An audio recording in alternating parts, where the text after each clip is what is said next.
Okay, in the last lecture we have seen the RC phase shift oscillator.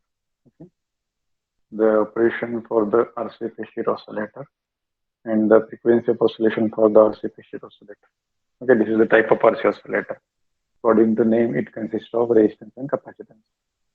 And this is the circuit for the RC phase shift oscillator. So here we have to see the design problems for the RC phase shift oscillator. So this is the first example.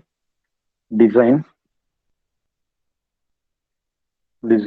RC phase shift oscillator for frequency f is equal to 15 kilohertz. Okay, I'm audible to all of you and the screen is visible to all of you. Rahul, screen दिसत नाही sir. Screen दिसत नाही तुम्हालाच फक्त कसं व्हायला? दिसते sir. तुम्ही ओके राहुल परत एकदा जॉईन करा तुम्ही लॉग आउट करून. Okay, so this is the first example. See the example. Design RC phase shift oscillator for frequency f is equal to 15 kilohertz and peak output voltage of 5 volt. आता design म्हणल्यानंतर आपले हे सगळे compound आहेत R1, R2, RC, RE, CE, CC आणि VCC.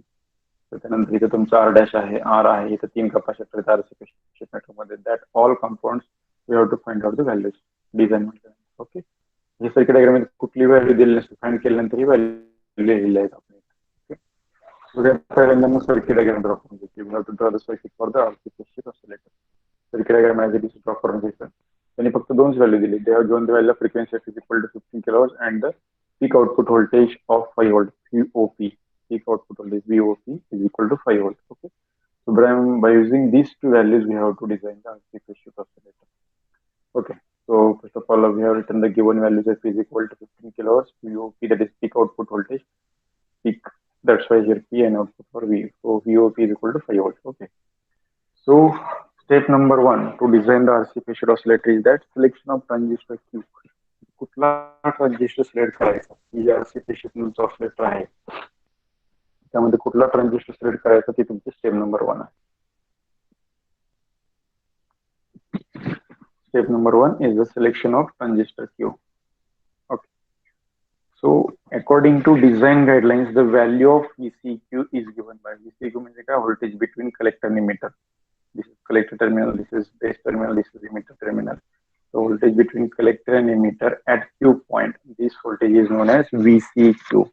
Okay, so ह्याच्यामध्ये जे design problem आहेत मी तुम्हाला मल्टीस्टेज एम्प्लिफायर मध्ये पण सांगितलं, तर फीडबॅक एम्प्लिफायर मध्ये पण सांगितलं आणि RC मध्ये परत एकदा सांगतोय. In the design problems, there will be a 30% assumptions are allowed and we have to use the standard guideline. Okay, ह्याच्यामध्ये पण डिझाईन गाईडलाईन आपल्याला यूज करायचे आहेत, प्लस 30% assumptions आपल्याला अलाउड असतात. 70% आणि 30% assumption allowed असतात. Okay, so according to design guideline, the value of VCQ is given by voltage between collector and emitter at Q point that should be greater than or equal to VOP plus VC sat. म्हणजे तुमचं जे voltage between collector आणि emitter आहे at Q point ते काय असलं पाहिजे? Greater किंवा इक्वल असलं पाहिजे. पुन्हा इतकं असलं पाहिजे VOP म्हणजे काय? Peak voltage, peak output voltage plus voltage between collector आणि emitter at saturation region.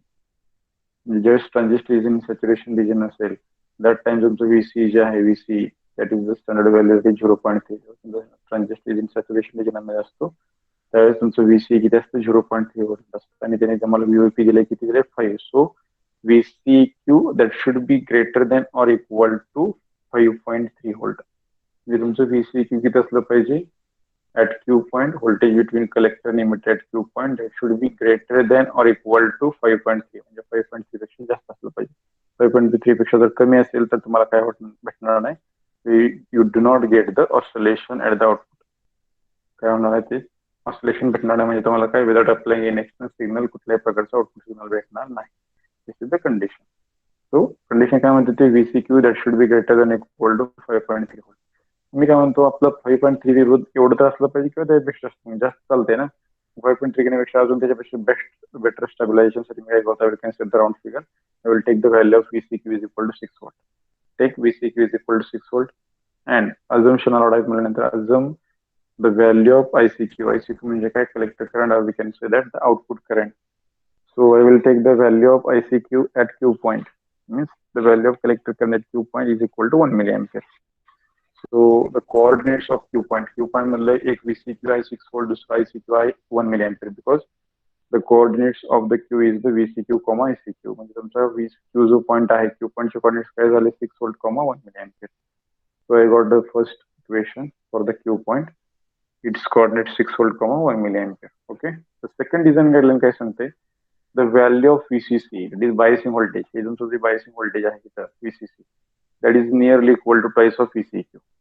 VCQ जर तुम्ही 6 volt अजून केलं असेल, घेतला असेल VCQ is equal to 6 volt, then VCC should be twice of VCQ. So VCC is equal to or nearly equal to 2 into VCQ. So 26 is equal to 12 volt. So I got the first value. Biasing voltage VCC is equal to 12 volt. आली पहिली value, biasing voltage VCC is equal to 12 volt. Okay. Then आता मला transistor select Q करायचा आहे. त्या transistor Q मध्ये जर मला दोन स्पेसिफिकेशन भेटले, किती भेटलेत, एक माझं VCQ किती पाहिजे, 6 volt पाहिजे, VCC 12 volt पाहिजे. मग मी ट्रान्झिस्टर असा निवडायचा की त्याचं जे VCQ आहे ते 6 volt किंवा त्यापेक्षा जास्त असलं पाहिजे, VCC 12 volt किंवा त्यापेक्षा जास्त असलं पाहिजे, तो ट्रान्झिस्टर मला चालेल. पण जर VCQ त्याचं 6 volt पेक्षा कमी असेल आणि VCC 12 volt पेक्षा कमी असेल तर तो ट्रान्झिस्टर चालेल का, ह्या सर्किटमध्ये नाही चालणार. मॅक्झिमम असलं चालतंय पण कमी असलं चालत नाही.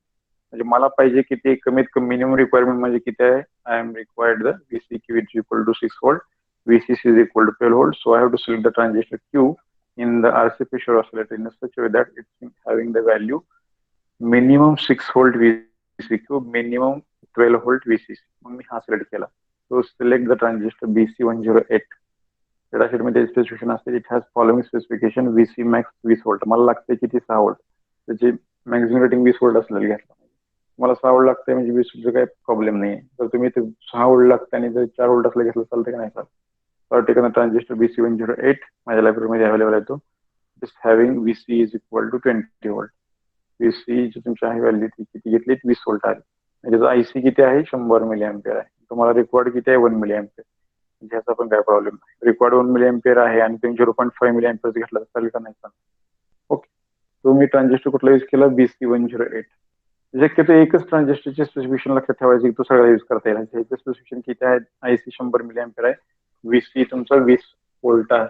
त्यापेक्षा जास्त शक्यतो जास्त व्हॅल्यू येणार शक्यतो कुठल्या एक्झाम्पल मध्ये येतच नाही. जर आले तरी chance according to data sheet you can select. Okay. म्हणजे step number 1 is completed.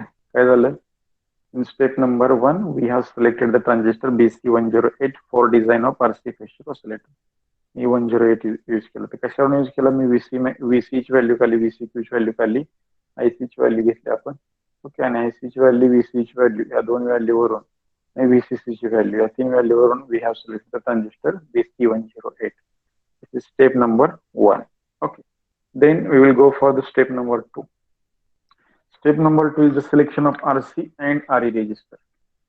Selection of RC and RE register. I will take the screenshot of this circuit, means it will easy to you people to refer.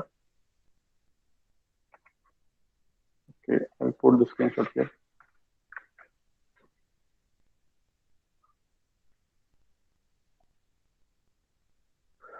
Okay.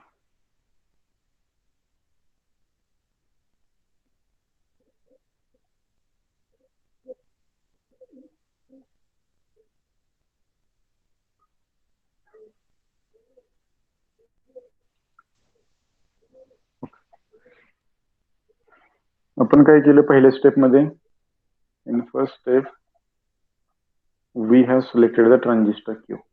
Second step काय म्हणते बघा, in second step if you understood the one example then it is easy to solve the second example. Okay, so all of you see sincerely step by step. Step number 1 मध्ये काय केलं आपण, transistor Q select केला. Step number 2 काय करायचं आपल्याला, selection of RC collector load resistance and selection of RE emitter stabilising resistor. दोन रेजिस्टरचं सिलेक्शन करायचं. म्हणजे ते रेजिस्टर कुठे बघा, बघितलं RC कुठे आहे तुमचा, this is the collector load resistance RC हा सिलेक्ट करायचा, म्हणजे ह्याची व्हॅल्यू फाइंड करायची. आणि दुसरा कुठला आहे, RE is the emitter stabilising resistor. हे तुमचे दोन रेजिस्टर्स, ह्याच्या दोनच्या व्हॅल्यू आपल्याला फाइंड करायच्या आहे.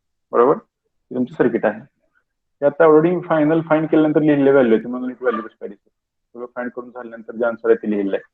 मला RC च्या RE व्हॅल्यू माहित नाही आता इनिशियल मला ते फाइंड करायचं RC आणि RE. Okay. One by one.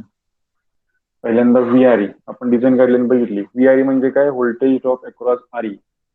व्हीआरई resistance आहे आणि ह्याच्या अक्रॉसचं जे व्होल्टेज आहे, ह्याच्या अक्रॉसचं voltage VRE, voltage drop across the RE resistance is 1/10 of VCC. ह्याच्या अक्रॉस व्होल्टेज काय म्हणते ते डिझाईन गाईडलाईन काय सांगते? The voltage drop across this emitter stabilising resistor that is VRE is equal to 1/10 of VCC. VCC किती आलं आपलं? 12 व्होल्ट आलं. 12चा 10th भाग म्हणजे 1/10 ऑफ व्हीसीसी म्हणजे 12 डिवाइड बाय 10 म्हणजे 1.2.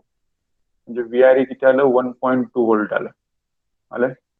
VRE is equal to, according to design guideline, 1/10 of VCC is equal to VCC is 12 volt divided by 10 is equal to 1.2 volt.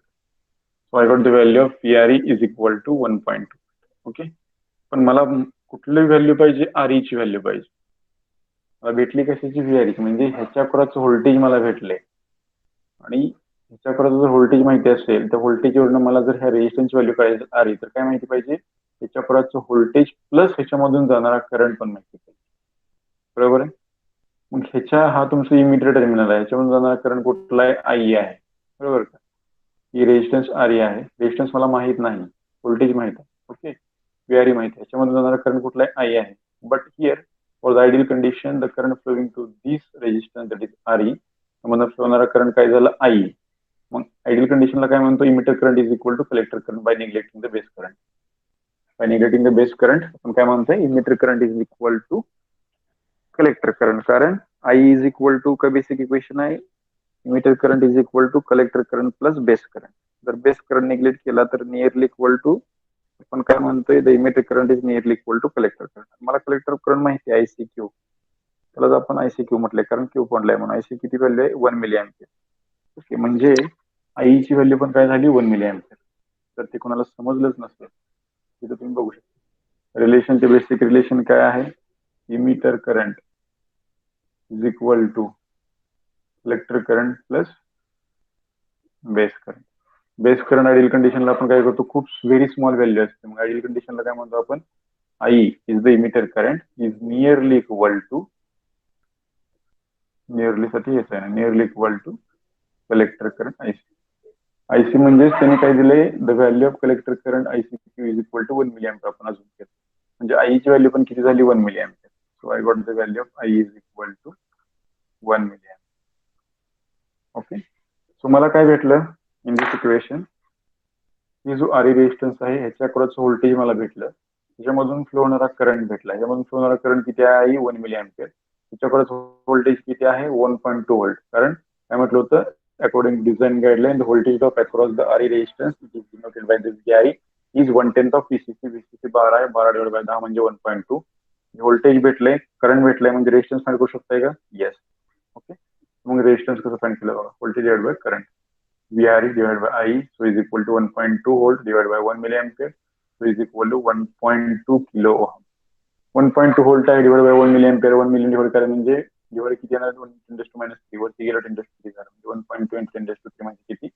1.2 kilo ohm is the value of RE. So I have written the value of RE is equal to 1.2 kilo ohm. Okay, RE ची value find केली समजलं. All of understood how we have calculated the value of RE. प्रतीक्षा,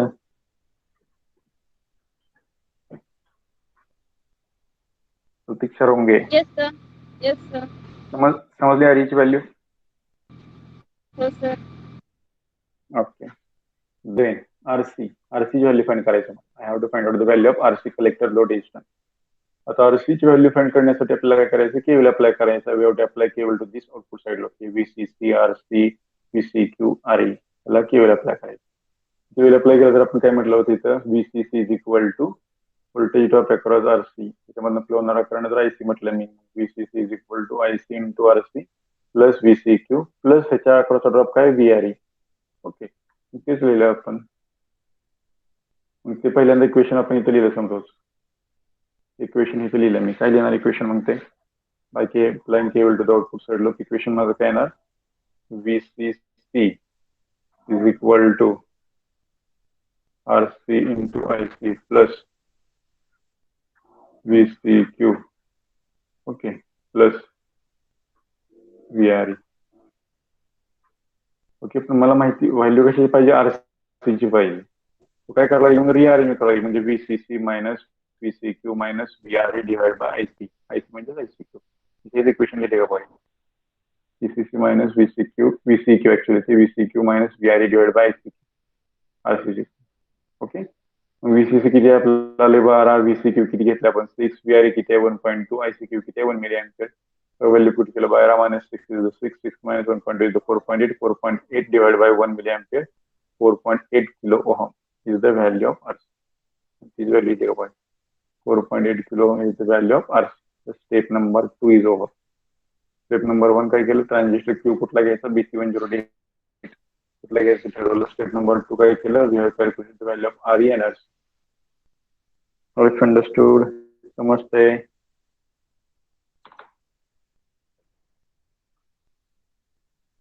प्रतिभा सूर्यवंशी. हाँ sir. समजते का? हो sir. Okay, step number 1 and 2 पूर्ण झाली. Step number 3, selection of R1 and R2 resistor. आता आपले सिलेक्शन ऑफ R1 आणि R2 म्हणजे कुठले रेजिस्टर आहेत, input side input resistance. R1 आणि R2 are the input resistances of single stage amplifier. त्याला आपण व्होल्टेज डिव्हायडर रेजिस्टर म्हणतो. बघा इथं R1 रेजिस्टर आहे, R2 आहे. This is the input resistance of transistor Q और amplifier single stage amplifier input resistance.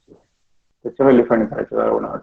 Okay, तर ते व्हॅल्यू फाइंड करण्यासाठी पहिल्यांदा मी काय करतो, I will find out the voltage drop across this R2 resistor. R2 रेजिस्टरच्या अक्रॉसचा ड्रॉप आपण फाइंड करूया. आता R2 रेजिस्टरच्या अक्रॉसचा जो ड्रॉप आहे, 1 सेकंड.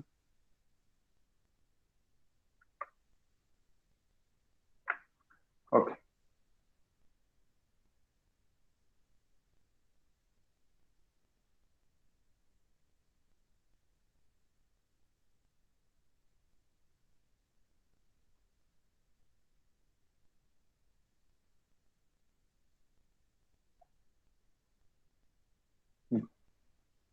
R2 च्या अक्रॉसचा ड्रॉप फाइंड करायचा आहे, तर मला काय करावं लागेल, I have to apply KVL to this base loop. या बेस लूपला केबल अप्लाय करावं लागेल. तर बेस लूपला केबल अप्लाय करण्यासाठी इथं कुठला रेजिस्टन्स आहे, R2 आहे. त्याच्या अक्रॉस व्होल्टेज जर मी VR2 म्हटलं, अक्रॉस व्होल्टेज VR2 म्हटलं की तुमचा बेस टर्मिनल आहे, हा तुमचा इमिटर टर्मिनल आहे. दोघांच्या मधलं व्होल्टेज झालं VB झालं. इथलं व्होल्टेज आहे, याच्या अक्रॉस किती VRE आहे. So can anyone tell me what is the equation for applying cable to this? या लूपला जर केबल अप्लाय केला काय इक्वेशन येईल. त्याच्या अक्रॉस VR2 आहे, इथलं बेस आणि इंटरमिडिएट मधलं आपलं centimetre drop voltage drop across this resistance R2 is the VR2. हे तुमचं VR2 आहे, VR. इथलं किती आहे तुमचं व्होल्टेज बिटवीन बेस आणि मिडल टर्मिनल, VB आहे, VBA. स्टँडर्ड व्हॅल्यू किती असते, 0.6 व्होल्ट असते फॉर ऍक्टिव्ह रिजन. आणि ह्याच्या किती आहे म्हटलं आपण, व्होल्टेज अक्रॉस RE, REच्या अक्रॉस किती आहे VRE.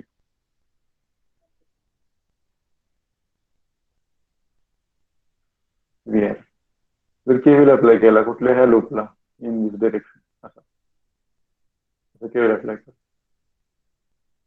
त्यातलं स्लाइड दाखवत अशा खाली ते apply KVL in this direction. आता बघा काय येणार मग केव्हीएल अप्लाय केला तर पॉझिटिव्ह निगेटिव्ह कशी असणार, पोलॅरिटी जी आहे तिकडे असणार, इकडे पॉझिटिव्ह असणार वरती. हे तुमचं पॉझिटिव्ह आहे, इकडे तुमचं निगेटिव्ह आहे. VB सुद्धा इकडे पॉझिटिव्ह आहे, इकडे निगेटिव्ह आहे. ओके, VR2 तुमचं काय इकडे वरती पॉझिटिव्ह आहे आणि इकडे call negative. So by applying KVL to this base loop, can anyone tell me what is the equation for the VR2?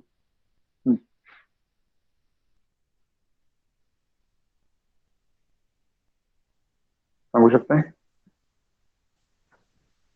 Dnyaneshwari?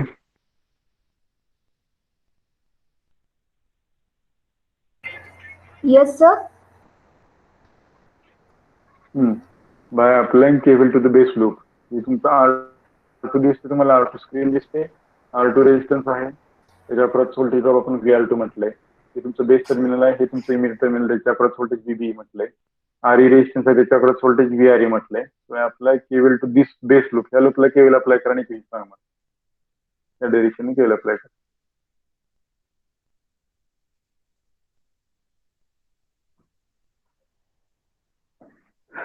सांगा. Will tell by applying cable to the base loop. What is the equation?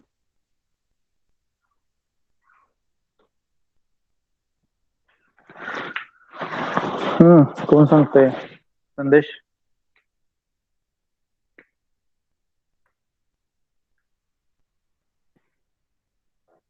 लगेच strength कमी झाली बाबा. 31 होते, 27 झाले, 4 जर left झाले.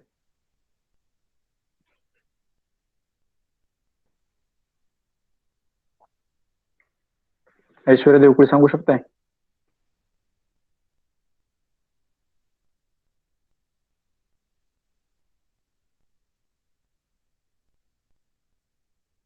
R2 नाही, VR2 is equal to VB plus VRE. बरोबर आहे.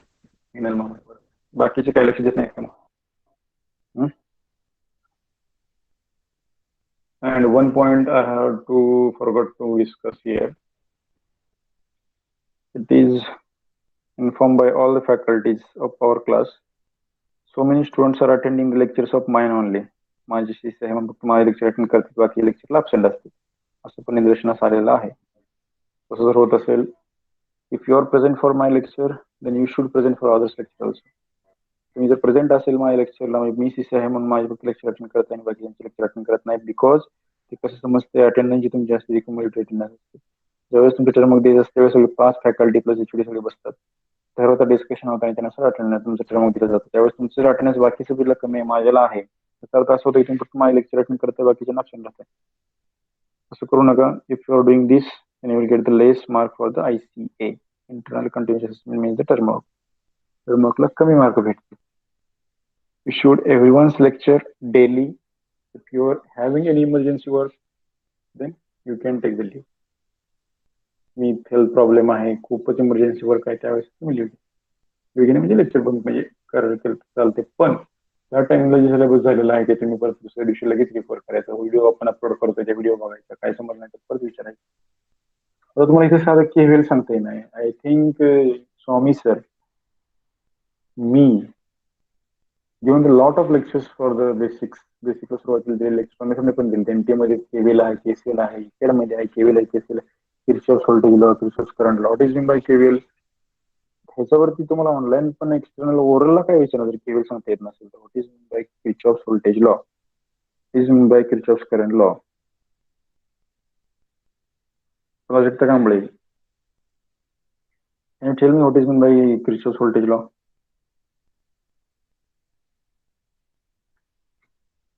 चार नुसतं लॉग इन करते आणि कुठेतरी बसते, माझंही लक्ष नाही. म्हणजे आम्ही एवढं टाइम तुम्हाला शिकवायचं, तुमचं लक्ष नाही, मोबाईल चालू करायचं बसायचं.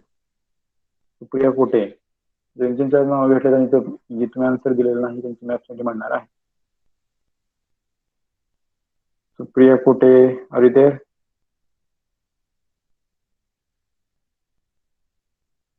Priyanka Lendve,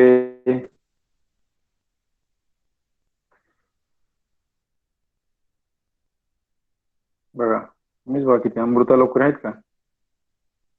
present sir. Can you tell me what is mean by KVL? KVL statement, Kirchhoff's voltage law statement.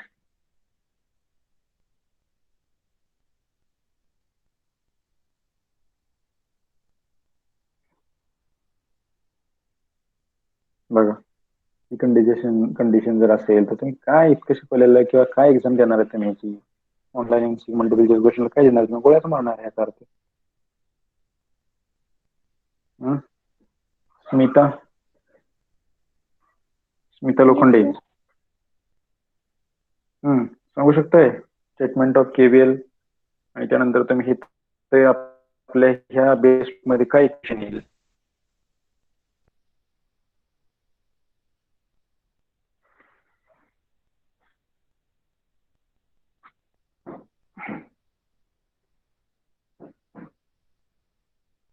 Amar चाबुसवार, yes sir. सांगू शकता?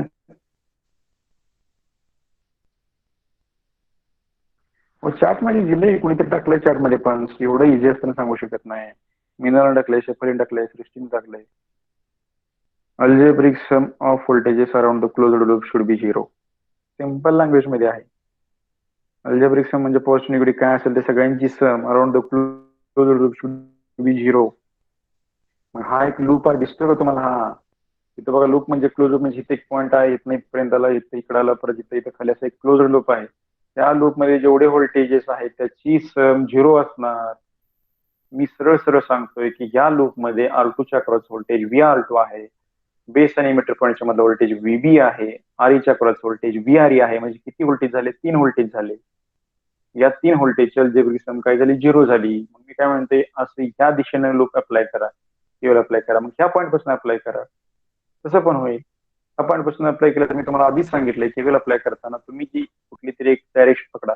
मी पॉझिटिव्ह टू निगेटिव्ह पॉझिटिव्ह पकडतोय, काही जण पॉझिटिव्ह टू निगेटिव्ह निगेटिव्ह पकडतात, आणि negative to positive me negative पकडतोय. मग आता इथं जर व्हीबीचं पॉझिटिव्ह आहे, नंतर इकडे निगेटिव्ह आहे, मी त्याला पॉझिटिव्ह म्हणतोय. जर मी ह्या पॉईंट पासून स्टार्ट केलं फिरायला, ती डायरेक्शन दाखवते, म्हणजे इथं मूव्ह व्हायचं ना.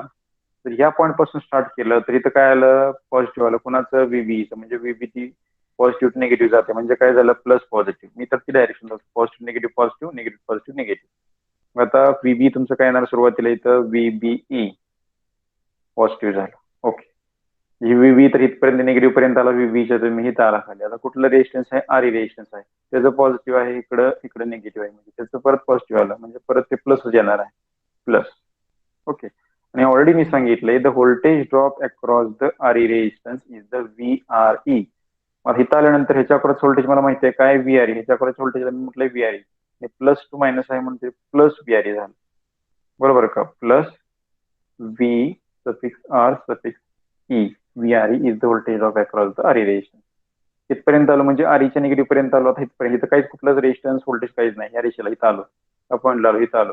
इथं आल्यानंतर मला काय दिसलं? इथं तुमचं ते कुठलं रेजिस्टन्स आहे? R2 रेजिस्टन्स आहे. R2चं निगेटिव्ह इकडे काय? निगेटिव्ह, आणि पॉझिटिव्ह वरती आहे. म्हणजे R2च्या निगेटिव्हला आलो, आणि ह्याच्या क्रॉस व्होल्टेज आपण काय म्हटलंय? VR2. मग VR2 काय येणार? मायनस येणार. Okay, minus. R2च्या अक्रॉस रेजिस्टन्स किती आहे? VR2. म्हणजे काय झालं? VR2च्या मायनस टू प्लस आहे म्हणून मायनस. इथपर्यंत आलो म्हणजे परत त्या क्लोज लूप आलो, म्हणजे स्टार्ट इथून केलं होतं, हे सगळे फिरून कुठं आलो? इथं आलो. म्हणजे मला किती व्होल्टेज भेटले? एक व्हीबी, दुसरं VRE, तिसरं VR2. आणि अल्जेब्रिक सम कशामुळे म्हणायचं? पहिलं पॉझिटिव्ह निगेटिव्ह म्हणून पॉझिटिव्ह, दुसरं पॉझिटिव्ह निगेटिव्ह म्हणून पॉझिटिव्ह, तिसरं निगेटिव्ह टू पॉझिटिव्ह म्हणून निगेटिव्ह. हे तिन्ही व्होल्टेजच्या लूप मधले घेतले मी, म्हणजे प्लस प्लस मायनस, म्हणून त्याला अल्जेब्रिक सम म्हणायचं. ऍज इट इज, जसं डायरेक्शन नुसार जसे त्यांच्या सायंटिफिक घ्यायची, इज इक्वल टू 0. म्हणजे केवळ काय सांगतोय? The algebraic sum of voltages around the closed loop should be 0. ही एक क्लोज्ड लूप आहे, थोडं सिंपल आहे. VB plus VRE minus VR2 is equal to 0. हे झालं केवळ अप्लाय करून इक्वेशन नंबर 1 म्हणा. ज्यांना कळत नाही एवढं स्टेप बाय स्टेप, लहान बाळा करू शकतो लागतं. इक्वेशन नंबर 1 झालं. हे बघितलंही कळलं पाहिजे तुम्हाला. आता मला पाहिजे काय? VR2 पाहिजे. I required the VR2. मग रिअरेंज करा, हे मायनस आहे ते पलीकडने आहे. म्हणजे काय झालं? Equation VB plus VRE is equal to VR2. म्हणजे मी काय लिहू शकतोय? परत त्यामध्ये रिअरेंज करा. VR2 लेफ्ट साईडला ना, दोन्ही टर्म राईट साईडला ना. मग VR2 is equal to VBE, voltage between base आणि मीटर, प्लस प्लस काय? VRE. मग आता ह्याच्यामध्ये आपल्याला VR2 ची व्हॅल्यू काढण्यासाठी दोन्ही व्हॅल्यू माहिती आहेत का? आहेत, कारण VRE ची व्हॅल्यू आपण आताच बघितली. किती आहे VRE? VRE is equal to 1.2 volt. VB is the voltage between base and emitter. Voltage between base and emitter is standard value is 0.6 volt. When transistor Q is in active region, transistor Q हा active region मध्ये असते, त्याचं voltage किती असतं? Base आणि emitter मधलं 0.6 असते. म्हणजे जर VB 0.6 ठेवलं, VRE 1.2 आहे, VR2 किती झालं? What is the value of VR2? 1.2 plus 0.6, 1.8. मला भेटलं VR2. I got the value of VR2. VR2 is equal to 1.8 volt.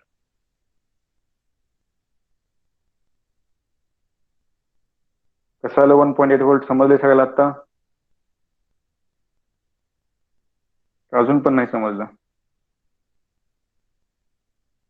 Prajakta Kamble आहेत का आता? सुप्रिया कोटे, येस प्रियंका सर. लेंडवे, हा सांगा प्राजक्ता कांबळे, समजलंय VR2 1.8 व्होल्ट कसं आलंय ते? Understood, sir. Okay. Then I required the value of R2 and R1. R2 काय आहे तुमचा? रेजिस्टन्स आहे. मला रेजिस्टन्सची व्हॅल्यू पाहिजे म्हणजे त्याच्या अक्रॉसचं व्होल्टेज माहिती पाहिजे आणि त्यामधला फ्लो होणारा करंट माहिती पाहिजे. मला त्याच्या अक्रॉसचं व्होल्टेज माहिती झालं की त्या VR2 is equal to 1.8 volt. Okay. So त्याच्यामधून फ्लो होणारा करंट फाइंड करायला पाहिजे. मग त्याच्यासाठी पण एक डिझाईन गाईडलाईन आहे. काय म्हणते? Current flowing through this R2 resistance is the IR2. जर मी R2 मधून फ्लो होणारा करंटला जर नोटेशन IR2 दिलं, R2 मधून फ्लो होणारा करंट काय आहे? IR2. I suffix R suffix 2 IR2 is equal to, guideline काय सांगते? Current flowing through this R2 resistor is denoted by the IR2 is 1/10 of ICQ. Design guideline आपण दिलेली आहे बघा, लिहिली असेल इथे. 1/10 IR2 is equal to 1/10 of ICQ आहे. डिझाईन गाइडलाइन काय सांगते? Current flowing through this R2 resistor is 1/10 of ICQ. म्हणजे ICQ तुमचा आउटपुट करंट आहे किंवा त्याला कलेक्टर करंट म्हणतो किंवा करंट ऍट क्यू पॉइंट आहे. डिफरंट नेम्स आहे त्यामध्ये. ओके. मग IR2 ची व्हॅल्यू जी आहे ती तुमची काय आहे? 1/10 ऑफ ICQ. मग ICQ किती आहे? 1 मिली अँपियर. मग IR2 is equal to ICQ divided by 10. Okay. So 1 milli ampere divide by 10 म्हणजे किती झालं? 0.1 मिली अँपियर. बरोबर आहे. IR2 is equal to 0.1 milli ampere. आलं का? आलं. 0.1 मिली अँपियर. आता रेजिस्टन्स पण माहिती आहे, व्होल्टेज पण माहिती आहे ह्याच्या अक्रॉसचं VR2, त्याच्यामधनं फ्लो होणारा करंट पण माहिती आहे. आता R2 ची व्हॅल्यू फाइंड करू शकताय. Can you find the value of R2? Okay, find करू शकताय. R2 ची व्हॅल्यू कशी येणार मग? R2 is equal to VR2 divided by IR2. VR2 किती आहे? 1.8 डिवाइड बाय IR2 किती आहे? 0.1 milli ampere. So 1.8 volt divided by 0.1 milliampere is equal to 18 kilo ohm. Is equal to 18 kilo ohm. Understood?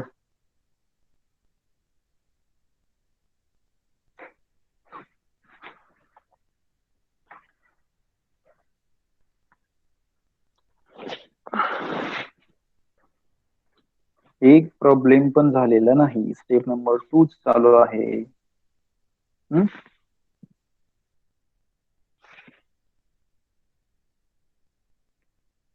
कळालंय? R2 ची value 18 kilo ohm. Dnyaneshwari आता समजलंय का? Okay. R2 ची value किती? 18 kilo ohm. आता R1 ची पण काढायची आहे. ओके. मग R1 ची व्हॅल्यू फाइंड करण्यासाठी मला काय माहिती लागेल? IR2 माहिती पाहिजे आणि VR1 पण माहिती पाहिजे. जर मी ह्या इनपुट साइडला, इथे तुमची आउटपुट साइड होती, इनपुट साइडला अप्लाय केला केव्हीएल, कुठल्या? VCC R1 R2. इनपुट साइडला जर केव्हीएल अप्लाय केला, Kirchhoff voltage law KVL. Okay. तर काय येणार माझं? VCC is equal to VR1 plus VR2. मी असं का म्हणतो VCC R1 R2 इथपर्यंत? कारण हे तुमचं आहे, हे VCC म्हणजे तुमचा that VCC is by default with respect to negative असतो, म्हणजे ग्राउंड असतो. तिथं VCC आहे म्हणजे त्याचं पॉझिटिव्ह इकडे असतं, निगेटिव्ह इकडे असतं, म्हणजे ते ग्राउंड कंट्रोल असतं. म्हणजे VCC इज इक्वल टू काय येणार आहे? ते VR1 प्लस VR2. मला VR2 माहिती आहे, VCC माहिती आहे, VR1 फाइंड करू शकताय. म्हणजे VCC इज इक्वल टू, जर माझी व्हॅल्यू किती आहे? VCC इज इक्वल टू किती येते? VCC is equal to VR1 plus VR2. मग माझी VR1 किती येणार? VR1 is equal to VCC minus VR2. VCC किती आहे? 12 व्होल्ट. मायनस VR2 किती आहे? VR2 किती आलं? 2.8 आलं होतं. म्हणजे VR1 किती झालं? 10.2. 12 मायनस 1.8 10.2 झालं का? सो VR1 इज इक्वल टू 10.2. आणि जर if you apply KCL at this point, त्या पॉइंटला जर KCL अप्लाय केला, किर्चॉफ्स करंट लॉ काय सांगतो? If you apply Kirchhoff's current law at this point, त्या पॉइंटला तुमचे किती करंट आहेत बघा. कुठून एक येणार आहे? कुठला करंट आहे या दिशेने येणारा? IR1. बरोबर का? इथनं जाणार आहे काय? आउटपुट करंट आहे. इकडे किती जाणार आहे? IR2. आणि इकडे तुमचा कुठला आहे? Base current IB. The Kirchhoff's current law states that incoming current is equal to outgoing current. Okay. किंवा असं पण म्हणू शकतो algebraic sum of current at this point should be equal to 0. आता इनकमिंग म्हणजे काय झालं तुमचं IR1 is equal to IR2 plus IB. पण आपण काय करतो for ideal condition will neglect the value of IB. So IR1 is nearly equal to IR2. मग IR2 किती होता आपला 0.1 मिली अँपियर. मग IR1 किती झाला 0.1 मिली अँपियर. VR1 किती आलं 10.2. म्हणजे मी R1 ची व्हॅल्यू फाइंड करू शकतो का R1 is equal to VR1 divided by IR1. VR1 किती आलं होतं 10.2 volt divided by 0.1 milli ampere.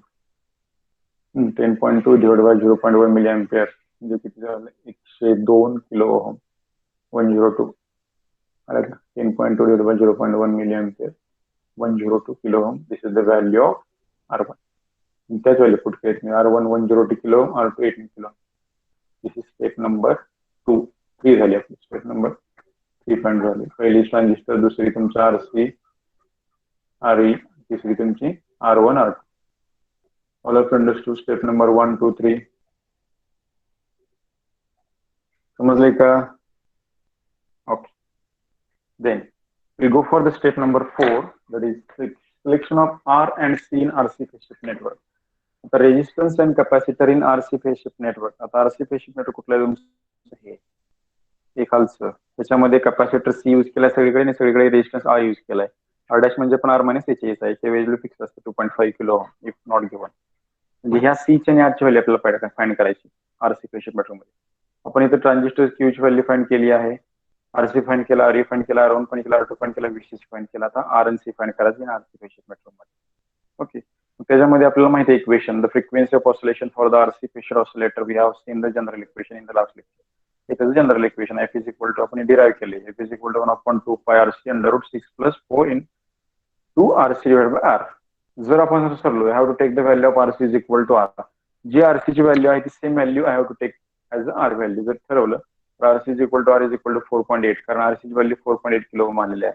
RC is equal to R म्हणजे दोन एकमेकाला कॅन्सल झालं. म्हणजे फायनल इक्वेशन काय येणार F is equal to 1/2 pi RC in bracket 10, कारण 6 प्लस 4 इज 10, कारण RC गेट कॅन्सल झालं ना. ओके. हे तुमचं जनरल इक्वेशन झालं. If you take the value of RC is equal to R and we know the value of RC is equal to 4.8 kilo. So R is equal to also 4.8 kilo. ज्या equation मध्ये आता unknown फक्त काय राहिले, एकच राहिले. R ची value भेटली आपल्याला, इथंच भेटली. स्टेप नंबर 4 मध्ये R ची व्हॅल्यू इथंच भेटली. किती RC is equal to R is equal to 4.8 kilo ohm. We got the value of R, but we have to find out the value of C. ह्या इक्वेशन मध्ये F माहिती आहे आपल्याला, frequency of oscillation is equal to 1 divide by 2 pi RC under route 10. R माहिती आहे, पायची value माहिती आहे, 2 constant आहे. C म्हणजे काय येणार, मग रिअरेंज करा. C इकडे घ्या, F इकडे घ्या. मग येणार C इज इक्वल टू काय येणार 1/2 इंटू पायची व्हॅल्यू 3.14 इंटू R ची व्हॅल्यू पहिल्यांदा पुढे वाटलं तर 4.8K इंटू F ची व्हॅल्यू तुमची, F ची व्हॅल्यू 15K. देव again the value of frequency, F ची value 15K. So by putting these all values, we will got the value of capacitor C is equal to 0.69 nanofarad. We got the value of capacitor C is equal to 0.69 nanofarad. Then step number 5, selection of R dash resistor. R dash so pi. The equation is R minus HI. R किती 4.8 kilo ohm आहे. HI काय आहे, input impedance. If the value of input impedance is not given, we have to assume the value of input impedance is 2.5 kilo ohm. So 4.8 kilo ohm minus 2.5 kilo ohm is equal to R dash is equal to 2.3 kilo ohm. This is the step number 5. And the last step number 6, XC. आपल्याला C पण find करायचं आहे. Emitter bypass capacitor आहे तो, transistor जो emitter capacitor resistance जो आहे, emitter stabilising resistor RE, त्याच्या अक्रॉसचा जो कॅपॅसिटर आहे त्याला म्हणतो आपण C इमिटर बायपास कॅपॅसिटर म्हणतो. ते फाइंड करण्यासाठी आपली डिझाइन गाईडलाईन आहे. एक C is the reactance of that C capacitor. एक C बघा इथला, त्याचं रिएक्टन्स जे आहे 1/10 ऑफ RE असते. हे C फाइंड करायचं आहे. Reactance of this capacitor design guideline काय सांगते, reactance of this capacitor is the XC. XC is 1/10 of RE. RE च्या 1/10 असते. RE 1.2K होता, डिवाइड बाय 10 म्हणजे 0.12K झाला. मला C फाइंड करायचं आहे. कॅपॅसिटरचं इक्वेशन मला माहिती आहे, C is equal to 1/2 pi FC. Okay. XC is equal to, मग XC इकडे घेतला आणि C इकडे घेतला, मग C इज इक्वल टू 1/2 पाय FXC. म्हणजे XC आपल्याला माहिती आहे की त्याला 0.12K आलं, कारण त्याचे 1/10 असते. तुमचा RE जो आहे 1.2K आहे, डिवाइड बाय 10 म्हणजे 0.12K झाला. म्हणजे इथं काय झाली, XC ची व्हॅल्यू पुट केली. X ची व्हॅल्यू काय, if the value of frequency is not given, ही तुमची फ्रिक्वेन्सी वेगळी आहे इथं, इनपुट फ्रिक्वेन्सी आहे. Okay, so F is equal to 20 hertz, कारण ऑडिओ एम्प्लिफायरची फ्रिक्वेन्सी किती असते 20 हर्ट्ज टू 20 किलो हर्ट्ज, म्हणजे त्याची इनपुट साईज फ्रिक्वेन्सी किती असते 20 हर्ट्ज. मग काय करा, C is equal to 1.2 pi under root 2 pi into 20 hertz into 0.12 K. पायची व्हॅल्यू 3.14 काय असेल ती पुट करा, त्यानुसार we will get the value of C is equal to 66.31 microfarad and that value we have puted here. बघा, C is equal to 66.31 microfarad. Okay, then next. Okay, step number 7 काय केले, standard अजून केले. We will take the CC capacitor, that is interstate coupling capacity is of 10 microfarad according to design and standard value. CC जो आहे त्याची standard value घ्या म्हटलं त्याने किती, CC is equal to 10 microfarad. Step number 1 to 7 complete झाल्या. And 7 number तुमच्या according to design guideline we will take the value of CC is equal to 10 microfarad. पर्यंत तुमचा जो प्रॉब्लेम आहे, this problem is of 7 mark. 7 step solve केल्यानंतर तुम्हाला हा 7 मार्काचा प्रॉब्लेम, 7 मार्क मिळतील. ओके, तुम्हाला आता वाटेल की थेरी एक्झाम नाही म्हणजे 7 मार्काचा काय गरज आहे वगैरे, पण ह्याच्यावरती MCQ मल्टिपल चॉईस क्वेश्चन पण असते. तुमचा आरसीफिशियल ऑसिलेटरचं जे शास्त्र म्हणजे पॉईंट आहे त्याच्यावरती तुम्हाला विचारू शकतील, what is the equation for the frequency of oscillation for the RC phase shift oscillator for the condition R is equal to RC. R is equal to RC असल्यानंतर कुठली कंडिशन, मग कुठलं इक्वेशन येते आपलं, what is the equation R is equal to RC म्हटल्यानंतर K 1/2 pi RC under root 10. ह्याच्यावरती multiple choice question आहे. What is the equation for the frequency of oscillation when RC collecting load resistance is equal to resistance of RC phase shift network, that is RC is equal to R, that time F is equal to 1/2 pi RC under root 10. खाली option असते. म्हणजे तुम्हाला असं वाटेल की example आहेत म्हणजे 7 mark theoretical exam नाही म्हणजे त्याच्यावर काही क्वेश्चन विचारले जाणारच नाही. तुम्हाला प्रॉब्लेम समजला असेल तर एक्झाम्पल सॉल्व्ह करता येईल. असं पण विचारतील, what is the R dash resistance in the RC phase shift network, R dash is equal to R minus HI. Okay, so one example I have solved here. So second example is for homework. तुम्ही solve करा, सोपा आहे. तो पहिले solve केला तसंच आहे. F is equal to design RC phase shift oscillator for frequency of oscillation 10 kHz. Oscillation frequency F दिली 10 kHz with load impedance of HI पण दिलाय 5 kilo. Peak to peak output voltage of 5 volt. Use VCC is equal to VCC पण दिलाय. Peak to peak output voltage दिले 5 volt. Peak to peak दिले म्हणजे 5 दिले म्हणजे त्याचे हाफ झालं तुमचा पीक आउटपुट, फक्त आउटपुट ते हाफ झालं म्हणजे VOP 2.5. अजून करायचं V is equal to 1 milli ampere, HI 5 दिलाय, सेम प्रॉब्लेम बाकी पहिल्यांदा VCQ ची कंडिशन कन्सिडर करायची. According to that I got the value of VCQ is equal to 3 volt आणि ICQ 1 मिली एम्पियर, म्हणजे अगेन तोच ट्रान्झिस्टर यूज करू शकतो मी 108. Step number 2 selection of RC आणि RE, RC आणि RE व्हॅल्यू फाइंड करायची. नंतर स्टेप नंबर 3 R1 आणि R2 व्हॅल्यू फाइंड करायची. स्टेप नंबर 4 R आणि C ची RC फेज शिफ्ट मध्ये व्हॅल्यू फाइंड करायची. आणि स्टेप नंबर 5 R डॅश ची व्हॅल्यू फाइंड करायची. स्टेप नंबर 6 C फाइंड करायचं आणि स्टेप नंबर 7 CC 10 मायक्रोफॅरड घ्या असं सांगितलेलं आहे. सगळं फाइंड करून झाल्यानंतर तुम्हाला त्या एक्झाम्पल मध्ये व्हॅल्यू पुट करायची. Okay, so there is a problem of design problem of 7 mark based on the RC phase shift oscillator. एक प्रॉब्लेम इन डीप मध्ये घेतलेला आहे. दुसरा एक्झाम्पल तुम्ही होमवर्क साठी घ्या, सॉल्व्ह करा. If anybody having any problem, you can ask to the next lecture. Okay, in the next lecture we will see the, in this chapter only 2 points are remaining. First, second last is the Venn bridge oscillator and the last is the crystal oscillator. हे 2 point आलेले आहेत. दोन 3 lecture मध्ये chapter संपेल. So everybody should be ready for the IC2 preparation करा. आणि आपल्याला IC2 च्या अगोदर इकडची आपली अजून एक ओपन बुक टेस्ट पण राहिलेली आहे. आपण OT नंबर 1 OT नंबर 2 घेतलेले आहे. ओके, OT नंबर 3 आपल्याला घ्यायचे आहे. आपल्या चॅप्टर सांगितले तुम्हाला मी. OT number 1 I think multi stage आणि फीडबॅक वरती झालेला आहे, बरोबर. OT नंबर 2 कुठल्या झाली आहे, जेफेट आणि मॉस्फेट वरती घेऊया आपण, जेफेट आणि मॉस्फेट वरती. ओके, सिलेबस झाला की होईल आपला सिलेबस होतोय लेक्चर मध्ये, म्हणजे 20 तारखेपर्यंत होईल. 21 तारखेला वगैरे आपण घेऊया. 21 तारखेला आपलं लेक्चर आहे आदल्या दिवशी IC चा.